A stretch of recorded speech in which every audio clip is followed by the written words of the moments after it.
friends. Call me Little Miss Woods, Elle, because it's time for some legal jargon. Today, we're gonna talk about the absolute nightmare situation that is going on with Netflix filing a lawsuit against Bridgerton the musical. So here's some quick background on the situation. Do you remember the girls from TikTok who were writing songs for a hypothetical Bridgerton musical? That's Abigail Barlow and Emily Bear, and now they're a composing duo better known as Barlow and Bear. They're insanely talented, and their careers took off like crazy. This year, they won the Grammy Award for Best Musical Theater Album, beating out the likes of Andrew Lloyd Webber and Stephen Schwartz. They won, of course, for their hit concept album, The Unofficial Bridgerton Musical. This week, Netflix filed a lawsuit against them, and the story just gets so much more wild from here. I mean, why now? What exactly are the legal accusations, and how on earth did this happen? We got a lot to discuss, so let's get into it. If this is your first time seeing my face, hi, my name is Kat. I really like musicals. If you really like musicals, hit subscribe to join the musical theater internet cult. You'll be the diamond of the season,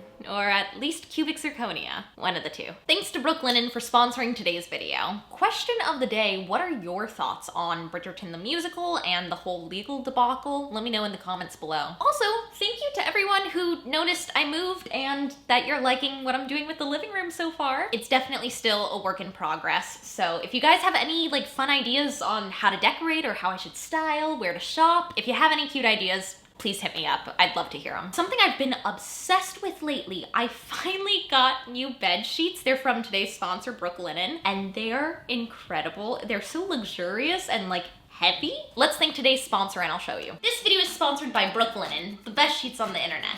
Or as I like to call them, super soft baby angel time, because oh my gosh, these sheets are incredible. And they made you guys a special discount. You can get $20 off any order over 100. Click the link down below and use code KATSTEEL. So as you can see, I'm still decorating my new place, and switching my bedding to Brooklinen is one of the best upgrades I've made. Turns out really nice, hotel quality sheets are really expensive. Like $500 expensive. But Brooklinen is half the price for the same quality. Making your home beautiful and comfortable is top tier self-care in my book. And the sheets look as good as they feel. They have 20 plus colors and patterns to mix and match with. I have the Luxe Hardcore bundle, which is 25% cheaper, by the way, than buying them individually. It includes a core sheet set, extra pillowcases, and the duvet cover. And the Luxe Sateen sheets are incredible. The thread count is 480. It's buttery soft, and it's got this really pretty sheen to it. Brooklinen gives me the prettiest, most comfortable night's sleep I've ever had, ever. Shop online from the comfort of your own home, or from your own bed. Who's gonna stop you? I can't. So if you want the most gorgeous sleep of your life, check out Brooklinen. You can get $20 off any order over 100 when you click the link down below and use code KATSTEEL. Thanks again to Brooklinen for sponsoring this segment. And now, back to the video. So something to keep in mind, the Unofficial Bridgerton musical is called Unofficial because it's technically fan-made. Barlow and Bear don't own the intellectual property, the copyright, the trademark, none of it, and they've publicly said that. So one of the big questions I've been seeing, and this is actually their lawyer's current position, if you were gonna sue them, why not sue them sooner? And Netflix said, because that's not how lawsuits work. Because they didn't break their agreement or do anything potentially illegal until last week. If you didn't know, a full concert performance of the Bridgerton musical took place over at the Kennedy Center. They did it with an orchestra, they had a bunch of Broadway stars like Kelly O'Hara and Danae Benton, they had merch, tickets went up to $150, they were going to take it to Royal Albert Hall next, so Netflix is suing them for it. Let's take a closer look at the legal allegations, because Netflix actually has a couple of separate issues that they're suing for. I'm gonna try to break this down as best I can, but please remember, I am not a lawyer. I mean, the furthest my legal career ever went was interning for a production of Legally Blonde the musical. So Netflix has 4 issues. Number 1, copyright infringement. Netflix owns the exclusive rights to create derivative works of Bridgerton, which means that they're the only ones legally allowed to create and make money off of something Bridgerton inspired, including a musical. Worth noting, Netflix actually has their own Bridgerton live show experience, and it was in Washington, D.C. at the same time as the concert. Even though they're 2 very different things, having 2 different Bridgerton-inspired events in the same place at the same time splits up your business. Number 2, trademark infringement. Bridgerton, like the word itself, Bridgerton, is actually trademarked by Netflix. That means they're the only ones allowed to advertise or create merchandise with the word Bridgerton. Bridgerton the musical did both, but they said that they had permission to do so, which they did not. And that's number 3, false designation of origin. And number 4, Netflix also filed for something called declaratory relief, which from what I understand, Bridgerton the musical said that Netflix gave them permission. Netflix said that they never gave permission, were very clear about it, and started warning their lawyers 2 months prior to the concert, which is when it was announced. So now they want a judge to take a look at what happened and see who has the rights. So ultimately, yeah, Netflix shut down Bridgerton the musical once it started to turn a profit. Because before then,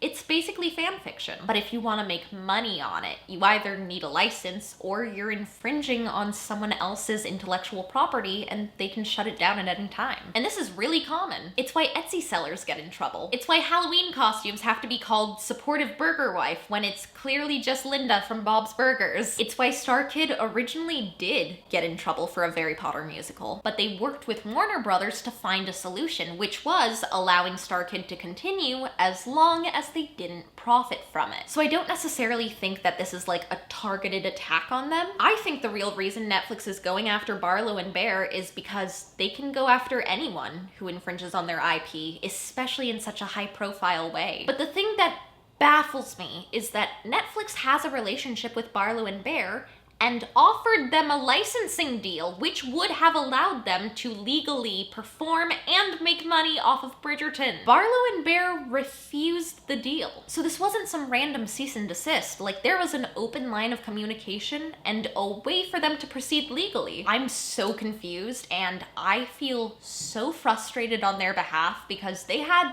the best case scenario and it turned into the worst possibility. I just want to know, who are their lawyers, and why are they giving them such bad advice? I know that I'm not a lawyer, and I'm sure there's so much going on behind the scenes that we don't know about. You know that your client didn't take the licensing offer. How do you allow them to just continue? And like, you're sealing their fate. My personal thoughts on the whole situation, I feel so badly for Barlow and Bear. They're so young, they're really talented. The thought of getting sued by Netflix makes me want to stress vomit. I wish them all the best, and I hope they get out of this relatively unscathed. And I really hope that they get new lawyers. On the flip side, I also understand where Netflix is coming from, especially when it comes to maintaining creative control of the Bridgerton brand. That show is a massive hit, it's a huge moneymaker, so they absolutely want to protect it. Every decision they make is going to be super calculated and strategic, so when Bridgerton the musical starts using their copyrights, trademarks, quotes from the show, they are now associated with and sway public perception of Netflix's Bridgerton brand, and they didn't want to work with Netflix. What happens if they go rogue and they're like, hey, we wrote a new song, the Duke has a foot fetish now, he really likes feet.